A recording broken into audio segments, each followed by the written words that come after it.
Alright mates, how's it going? In today's video, chapter 21 of Arthas, Rise of the Lich King. Bit of a time jump in this one, because the Kalimdor stuff isn't really what this story's about. So let's go! Arthas was now stood atop a hill in Kalimdor, thinking about Kel'Thuzad. He couldn't help but admire just how utterly loyal the necromancer was to their master. So loyal, in fact, that he'd managed to convince Archimonde and Tychondrius that he was but a mere lapdog, but he had no idea what the rest of the Legion's plan was. So, the demons went ahead and buggered off, because as far as they were concerned, this puny Lich and Death Knight were useless, and nothing to worry about. And they also left behind the Book of Medivh, because that was no longer needed either, apparently. And after he was sure they'd gone, Kel'Thuzad went ahead and explained the rest of the plan to Arthas. Kinda. The third phase is the true heart of the Legion's plot. They're after nothing less than taking all magic and devouring all life upon this world. They plan to consume the powerful energies contained within the Well of Eternity. But to do that, they have to destroy the big tree that sits on top of it. The Well of Eternity lies across the ocean, in Kalimdor, and the World Tree is called Nordrassil. It grants the Kaldorei immortality, and they are bound to it. The Kaldorei? I've heard of the Kaldorei. Are they another race of elves? The original race. But that doesn't matter. What does is that we stop the Legion from achieving this goal, and there is one amongst the Kaldorei who will help us do it. And with that, Kel'Thuzad went ahead and used his powerful magics to teleport Arthas to the other side of the world, and here he was, stood atop a hill in Kalimdor. And this hill afforded quite an expansive view. The forests here were lush and healthy looking, but Arthas could also see the damage the Legion had caused off in the distance. Anything that hadn't been completely destroyed had been corrupted. But then, Arthas smiled as he caught a glimpse of a figure standing on a hill below him. It was the person he'd been waiting for. These Kaldorei, or Night Elves, certainly seemed different. This one in particular had pale lavender skin, with ritualistic cuts and tattoos steering his chest. He was also wearing a blindfold, but didn't seem to have any trouble navigating the terrain, and he was carrying a weapon unlike anything Arthas had ever seen before. It wasn't a sword, it was some kind of double-bladed boomerang or something, glowing with that same sickly green hue as the energies of the Demon Gate. So this one's dealt with demons before. Interesting. Kel'Thuzad had mentioned the name of this Night Elf, Illidan Stormrage, and as Arthas observed him, he couldn't help but think the rage part of his name seemed fitting. He looked bloody furious. Free after 10,000 years, and yet my brother still thinks I'm a villain. I'll show him my true power. I'll show him the demons have no hold over me. You sure about that, Demon Hunter?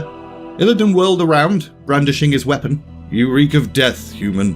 You'll regret approaching me. Come on then. Pretty sure you're going to find us evenly matched.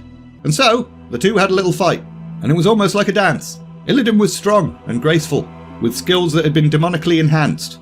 But Arthas was no mere soldier, and Frostmourne was no ordinary blade, so they were indeed evenly matched. And after a short time, both combatants fell back, breathing heavily. We could go on fighting like this forever. What is it you truly want? I hear that you and your allies have a bit of an undead problem. The Dreadlord who commands this army is called Tychondrius. He controls a powerful artifact called the Skull of Gul'dan, and you want me to steal it. Why? Let's just say I have no love for Tychondrius, and the Lord I serve would benefit from the Legion's downfall. Why should I believe anything you say, little human? A fair question. Let me answer. My master sees all. He knows that you've sought power your whole life. Now it lies within your grasp. Seize it, and your enemies will be undone. Illidan stepped back and nodded thoughtfully, and Arthas, without another word, jumped on Invincible and buggered off. Everything was seemingly going to the Lich King's plan. Hopefully, Illidan was going to be as obedient as he appeared to be. Otherwise, things could potentially get a bit awkward. Now, we're about to basically sum up the ending of the Third War in like 3 paragraphs, so here we go. Sylvanas Windrunner was currently in the ruins of Lordaeron, and she'd been doing a lot of thinking and a lot of watching for quite a while, and there were some things on her mind. Firstly, why or how had she not caved to Arthas entirely? All the others had, but she still maintained her will, or some of it anyway. Was it her own strength, or was it because he just enjoyed tormenting her? Either way, she was determined to have the last laugh.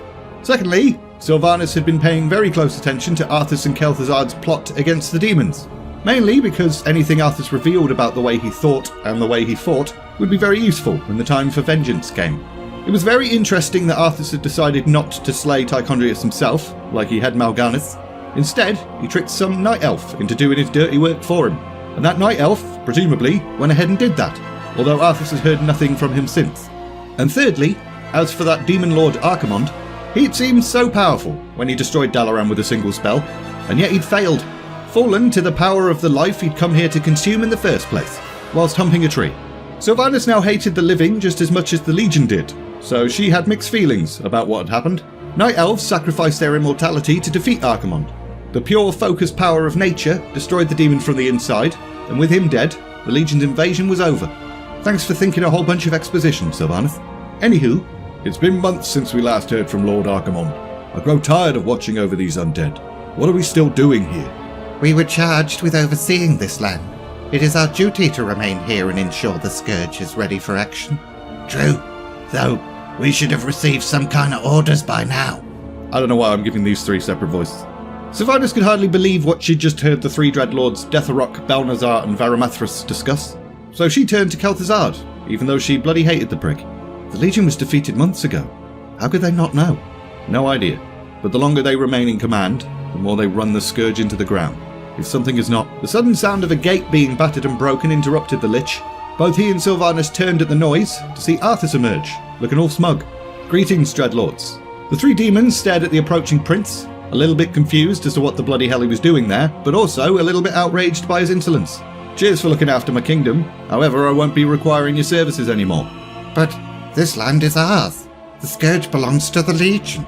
Not anymore, you idiot. The Legion is undone. Your deaths will finalise the whole thing. Still grinning, Arthas lifted Frostmourne, and the runes along its blade danced and glowed. This isn't over, human. The three Dreadlords proved too fast for Arthas, and as a result, Frostmourne sliced through empty air. They'd escaped through a portal, and although Arthas scowled at first, his smug grin soon returned as he realised he had them on the run. It was only a matter of time before they were dead. He then looked at Sylvanas and Kel'Thuzad and beckoned them over. We knew you would return to us, Prince Arthas. How lovely. Did you too know I would return, little banshee? I did, Prince Arthas. You will address me as king. This is, after all, my land. I was born to rule, and I shall, once the... Arthas's eyes widened, and his face contorted in pain, and Sylvanas watched. This was the best thing she'd seen in a long time. She had no idea why he was suddenly suffering, but she bloody loved it. What is happening to me? King Arthas, do you need assistance? But then, Arthas composed himself a bit. No, the pain has passed, but something's changed. My powers have diminished. Something is terribly wrong. The pain took him again, and his body spasmed. Kel'Thuzad fluttered around like a fussy nursemaid, while Sylvanas continued to just watch. Take me to my quarters! I need rest. I have a long journey to prepare for. Sometime later, Sylvanas was now in Silverpine Forest. After Arthas had been ushered off for some rest and stuff, Sylvanas had sent one of her underlings, another banshee, to speak with the Dreadlords that had fled Lordaeron. For some reason, Arthas had given the former Ranger General command and control over the rest of the Kel'Dorai women that he'd turned into banshees, and that was a really dumb thing to do. Anyway, the demons had accepted Sylvanas' emissary with pleasure and arranged for this meeting. Lady Sylvanas, we are pleased that you have come. How could I not? For some reason, I no longer hear the Lich King's voice in my head. I imagine you Dreadlords know why. The Lich King is losing his power.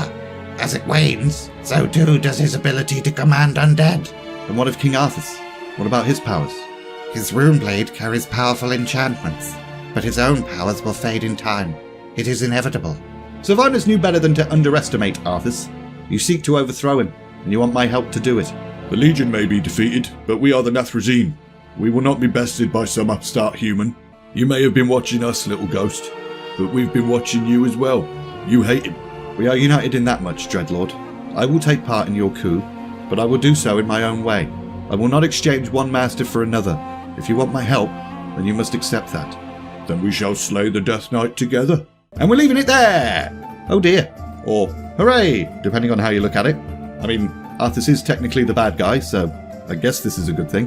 In the next video, the Rise of the Forsaken and stuff. As usual, link in the description if you're interested in buying this book. Also, there's links to my Discord server and my Patreon page too. If you enjoyed this video, like, subscribe, all of that bollocks. And all that's left to say is, thanks for watching, and see ya!